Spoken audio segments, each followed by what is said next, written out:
quick update on kind of everything that's going on. Obviously, been a little while since I posted, so some changes have happened. But start off with the Corvette. So Corvette, similar, pretty much the same things going on. 2JZ, all that good stuff is happening. A lot actually has been happening, and parts are being made and custom stuff and all that, so that things are getting done, just not a whole lot to actually show. I'm back on the road again. Holidays, was off, tried to get some done. Obviously didn't get done as much as I want, but that's usually how it goes anyway. But a couple changes with the Corvette. Transmission wise, we are doing the BMW DCT. So I don't think in the last video that was stated. Drift HQ, Duarte started it kind of with the DCT trans behind a 2J in his E92 build, which is super sick. Saw in person in Atlanta last year for their event, and it kind of steered me in that direction. They've been working with HTG tuning. Colette did a car, Adam's done the 8HP, and then now a DCT in his new Supra. But yeah, so we're doing that behind the 2J in the Corvette. A little different, some pretty cool technology with that stuff, basically like a poor man's sequential. But we're using 350Z clutch or gas pedal as a clutch pedal because it has a good spring in it and a potentiometer. But other things that have progressed, we have the cage kits. Cage is getting done pretty much as we speak. And then suspension was a big part. So got in touch with Josiah at FDF and talked to him about the whole setup that's on his new Corvette. He did some things and that I've been watching in his build that honestly, in my opinion, is revolutionary when it comes to drifting and the Corvette chassis. Some pretty cool stuff that he did. That car, suspension wise, and I'm a nerd when it comes to suspension and kinematics and all that, he did some really cool stuff that I'm excited about. So we talked. He said, I want exactly what you have, but obviously C5 chassis, so we're using the C6 front subframe, maybe the C6 rear subframe. We're still going to see about that. I have both anyway. But the cool thing is with the BMW steering rack that he uses, an E46 one, which I already have, that sits in the leaf spring pocket, so it's basically almost centered underneath the subframe, so you don't have to like move your steering rack for better angle kit stuff and all that. So there's no issues with it getting stuck at lock and all that weird stuff, over centering and all that. Anyway, so that's happening, plus the rear suspension. Originally we were supposed to already have the suspension by now, but he did some revisions, which is cool because he's still dialing things in. I know myself, and I know for sure Cash is doing his CTV. We both are getting that suspension, the full Pro kit. I also already have them, the BC spec. I think there are 3 ways that Josiah spec'd out. On the front and rear of the Corvette, that uses basically the front coilovers, just with his suspension stuff. You get longer travel, more stroke. It all works better. Anyway, so that's all done. And yeah, the 2J that actually used to be in my GS300, which is Mike over at Real Street Performance's car now, he built a 3.2 liter stroker and put it in the car, and I'd already bought another motor from him, but he's like, would you want the one that was in the GS300? It'd be kind of cool. So yeah, of course. So I now have that motor that was in the GS300, the same motor I swapped into that car that I picked up from the JDM importer, is now going in the Corvette, so I feel like that's kind of cool.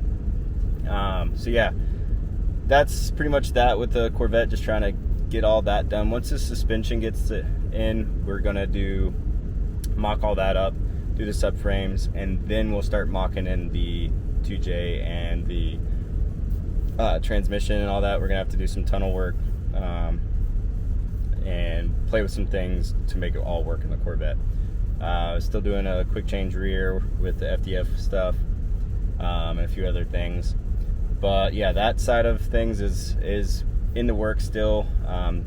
As much as I'd like for it to be done and fast and be driving this year, this is going to be a pretty sick car in the end, and I definitely don't want to rush things. The body kit side of stuff, I do know that 2F Performance was working on it. They lost some molds during the heat waves in Arizona, which is some real deal stuff. I'm usually there during the summer. It's 115 degrees. It's crazy. But hopefully that's still in the works and we can get that by the time we need it. Luckily we don't really need it even for testing. We can basically go kart the Corvette to start getting the testing done and all that once we're there. As far as the ECU stuff goes, we're still trying to lock that in. It's looking like we might need to go Haltech as far as the DCT and making everything work. But we'll see. We'll see how that goes. Still not pulling that trigger till I know all the things that I need and that what can work and what cannot work. Because there's been some issues with other ECU brands and the CAN bus stuff that the DCT controller needs. But anyway, another big thing moving on. I picked up my Delica. I don't know if that's been in a video yet, but Mitsubishi Delica pickup truck, little 2.5 liter diesel, another little right-hand drive 90s car, pretty cool, or 90s truck. It's not a K truck, it's actually like a mid-size truck or full size, whatever it is. Love that little thing, been putting it to use. All right, so newest addition is this. It is a Mitsubishi Delica. It's a 1994. It had like 30 something thousand kilometers, which is like 24,000 miles, I believe. It is a 2.5 liter turbo diesel, 5-speed manual. This one is a 2-wheel drive. I decided to go 2-wheel drive. Didn't kind of want the complexity of the 4-wheel drive, honestly, for what I want. But it already had, from Japan, it had these Bridgestone wheels and the Bridgestone mud tires on it. There's a chance I might change them. I picked up some work wheels that I might, there's some different kind of tires. I was going to even look for like an all-terrain. Something like what you can get on the Subarus and all. But yeah, it's a cool little truck. It's got a 9-foot bed, which is insane, with the fold down sides and back. And then as you see there, it says 1,000 kilograms. So this has a 2,000 pound payload capacity for the bed, which is pretty awesome. It is pretty high sprung, so it definitely is a little bit of a rough ride with no weight in it. But it is not a K truck. It is kind of like their full-size truck. But as you can tell, I mean, a little beat up on the sides and bed and stuff, nothing too crazy. Pretty clean otherwise. Like underneath, the truck is really clean. Diesel tank, as you know. Let's see. Let's open her up. Let you get a look inside. So, it's an older truck, so there is some wear and tear, but like otherwise pretty clean. Ice cold AC. So the engine is actually sitting underneath where you sit. I would open it up. It is actually kind of a pain in the butt. You got to lean the seat forward. The whole center console, everything goes forward. But I've been driving it quite a bit, so it's got 40,000 kilometers now. I love this thing. It's actually a really good little truck. It will cruise up to, I got it up to about 78 on the freeway, which is impressive. I think the little bit bigger diameter wheels and tires kind of helps with that. Nothing crazy powerful, obviously, but it's good on gas mileage and it gets the job done. Just an overall cool little truck. My kind of thoughts on it are kind of a runaround, and then obviously like wheels and tires for a little track truck to kind of bounce around, whatever. Use it around, haul stuff around here and different things, but overall really cool little truck. Pretty happy with the purchase. So really cool thing, as you can see, this is actually a brand new Mitsubishi battery. So before this thing left Japan, it went through Shaken, which is kind of cool that they did that. The guy that brought this over and he can get more of them, or he does bring more of them over. He sends them to whatever. So if it's a Mitsubishi, or if it's a Honda or whatever it is, he sends it to the dealership there. They go through and fix everything. So this actually got new water pump, timing belt, full service, and everything done, brakes, and everything checked out so that it would pass Shaken before it left, which is actually really cool. And everything matches up to that. So, but yeah, this is the new little toy.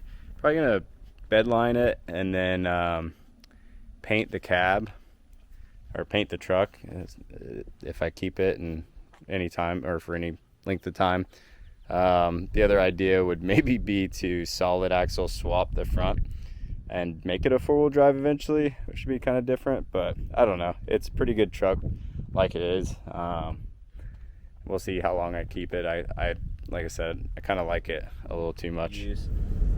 And then I also ended up making a trade for the GX470. Kind of something I wasn't really looking to do, but it kind of worked out and happened. But I traded the GX470, which I still have plans for that, but I can always build another one, do something else. But with everything that's going on, the drifting side of things, I'm kind of like gearing things towards that direction, which if some other things come through this year, it'll all kind of make sense. But I picked up or traded for a JZX90 Mark II, which is kind of one of my favorite cars, kind of a dream car. Tour V, 5-speed. It's still stock twins, and it's modded, got some cool stuff to it. But 1JZ, 4-door, awesome car. And there's already BN Sports wide body fenders and everything on its way from Mastermind, and we'll figure out the kit and all that stuff a little bit later. That car is not going to it's not going to be a super fast build or anything. It's more going to be a street car. It's kind of fun car / daily / drift every once in a while, nothing too crazy. But yeah, pick that up, and that's kind of how things are going. So hopefully this year, make some progress, get some stuff done. I really would love to get the Vette done this year in driving. We'll see. Like I said, we can even go kart mode it. And then I'd like to maybe get some other fun events and some stuff going.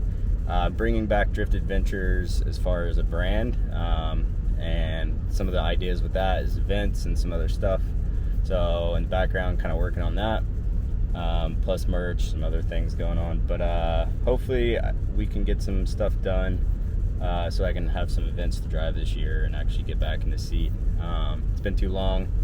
That's the other part of the JZX is kind of like a seat time fun car. Also, nothing too serious. I don't have to get too crazy with it power-wise. Just have fun and drive it. But as of right now, just going through the car, changing some suspension stuff, fixing some things, and just making it reliable, and then make it look good. Make it a sweet JZX. So anyway, here's some clips, some other stuff been at the shop, and hopefully I have another good update for you guys here real soon. Later. Here at Interstate Performance Racing with this guy. Close up, nostrils. We're just doing SR things. We're actually scrapping the 2JZ idea. We're going to put an SR in the Vette. I mean, because why not? That's a lie. Nope. There is the 2J. Don't mind the valve covers. They are just there to keep dirt out. As you can see, there's motor plate, which is Autosports Engineering with their water outlet or inlet, whichever one that is. But we are getting everything prepped to toss it in here in the good old C5. So we are going to use a C6 subframe, which is kind of got like a square notch. One, because It'll help with the rear mount or rear oil sump, and also because we need it for the FDF angle kit, which hopefully will show up very soon. But on the FDF kit, the steering rack runs in here in this pocket underneath where the leaf spring used to be. And went to German Autosport earlier, picked up a silver label E46 rack. That's what Josiah used, and for the FDF angle kit. And also got some BC 2A coilovers to spec by Josiah. It actually uses all 4 fronts with his new angle kit. There's the rear sump, genuine Toyota. It's brand new. What else? And then buried in there is the adapter kit for the transmission. So the trans, which is way over here, is the BMW DCT. This is this 6-cylinder version. The close ratio, I don't remember all the details on it, but that's that. So yeah, we got to get this massive transmission to fit inside the tunnel on the Corvette, which should be interesting. It's actually the C6 subframe there. I think that's the front one. I also have the rear, but I don't think we're going to use the rear one. That's the actual 5x114 conversion. There's a couple other things mixed in. And then those are C6 gas tanks that we're going to use because Radium actually makes drop-ins. For the C6, they both fit into the chassis, but the top hats are different. But yeah, that's where we're going now. You can see, seems legit. That's the box with the adapter plate for the trans and the flywheel that it uses. We're going to be using a 350Z gas pedal for clutch pedal because it has basically a potentiometer and a spring that works well. So that's going to be the best for that. But yeah, that's the latest on that. We're getting started somewhere over in the corner. That's also Shop Dog. That's Mashu. He's a Shiba. He's awesome and chill. He doesn't like to be on camera, I guess. He's like, why are you pointing that at me? But over here, you can see the hoop these are all the parts. This is the hoop and all the bars for the cage kits. FD legal cage that's going into the Vette. So yeah, there's a lot of stuff to do, but time to make it happen.